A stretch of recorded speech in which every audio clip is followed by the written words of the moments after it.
Fuel is the energy source for your engine, and clean fuel is the key to the durability and reliability of your fuel system. Various kinds of contaminants, such as inorganic and organic particles, plus water, are an imminent threat to each fuel system, leading to increased operational cost and decreased uptime. Inferior and/or inappropriate fuel filtration, as well as a lack of regular scheduled servicing, can lead to costly damage of your fuel system components. Proper fuel filtration reduces component wear and maintains optimized fuel atomization and engine power. Water in fuel is a well-known issue, and the root causes are multiple. While free water is predominantly separated from fuel with most fuel water separators, emulsified water requires a much greater level of focus because it can cause severe harm to the fuel injection system components and yet is far more difficult to remove. In the following sequence, we would like to highlight the correct on-engine fuel filtration and fuel water separation servicing for a spin-on type filter. To validate if an on-engine fuel filter change is required, consult the equipment service manual. The service manual contains details regarding the timely and appropriate fuel filter change interval.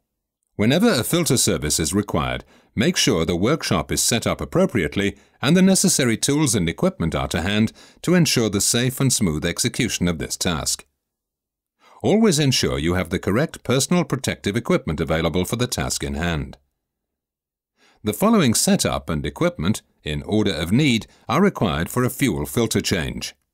A filter removal wrench, a container for disposal of the used fuel, clean fuel from a known source for pre-filling of the new fuel filter if required, cloth or wipers to clean up any excess or spilled fuel.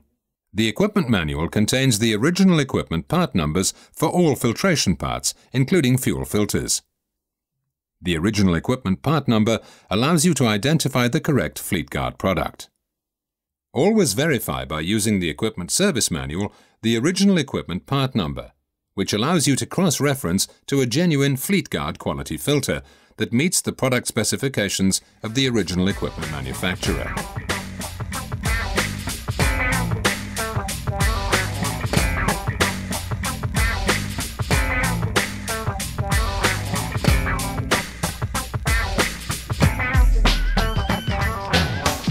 To conveniently remove a metal on-engine spin-on fuel filter, use a standard filter removal wrench. The new generation of composite-type filters, like the FleetGuard user-friendly filter shown in this video, are designed with special hand grips that do not require a filter wrench for removal anymore. If the filter is too tight to remove by hand, a standard half-inch square drive can be inserted into the special socket in the flat base of these filters. Unscrew the fuel filter from the head and empty any residual fuel into the disposal container. After the filter is removed, make sure that any gaskets or seals are removed from the filter head or housing. Check the sealing surface of the filter head for damage and/or any remaining pieces of gasket or seal material. Before installing the new fuel filter, make sure that any gaskets or seals are present and correctly positioned. Then, look at the installation pictograms on the filter to validate if the filter requires pre-filling. Where the pictogram indicates pre-filling, obtain a sufficient amount of clean fuel from a reliable source to pre-fill the filter. To prevent contaminated fuel entering the clean side of the filter, always pre-fill the filter only through the outer openings. Note, the new generation of engines does not allow pre-fill anymore through the clean side of the filter. Pre-fill the filter up to the top. Finally, lubricate all gaskets and seals with clean fuel. Note, many engines are now equipped with priming pumps on the fuel system, which may be either manually or electrically operated. Where an engine is equipped with this type of unit, it's very important that all fuel filters on the engine are only primed using this device. Manual priming, pre-filling, must not be undertaken. Take the fuel filter, pre-filled where required, including all the necessary gaskets and seals, and screw the filter onto the filter head. Prior to that, always check the installation pictograms again to see how much tightening the filter requires. Most filters require 3/4 or 1, which means 3/4 of a turn after first gasket or seal contact with the head, or, in case a 1 is indicated on the pictogram, a full 360 degree of rotation after the point of first gasket or seal contact with the sealing surface of the filter head is required. Some filters have a series of arrows on the canister which are identified by letters to assist with this process. Important: the filter should only be screwed on by hand, and a filter removal wrench must never be used to tighten a filter. With the new Fleetguard composite type filters, such as user-friendly filter series, which have a flat dome and a special grip surface, no tool is required to apply the required torque anyway.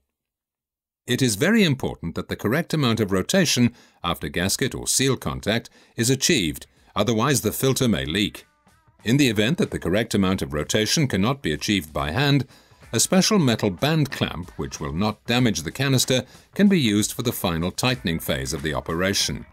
Once the filter is correctly installed, clean the outside of the new fuel filter with a cloth or wiper to remove any spilled fuel.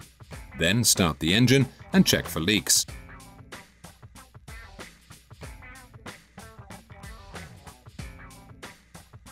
Finally, shut down the engine and clean the workplace. Make sure that the used filter is disposed of in an environmentally friendly manner. Verify that the fuel filter is due for change.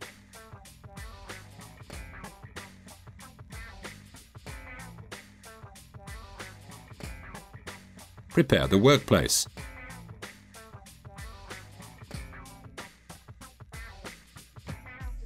Verify the correct fuel filter is used.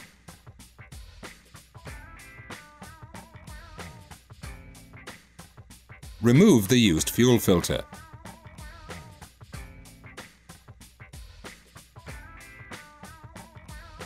Prepare the new fuel filter.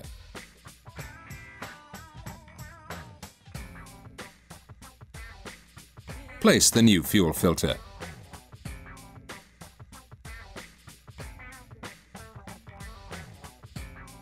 Check for leakage and clean the workplace.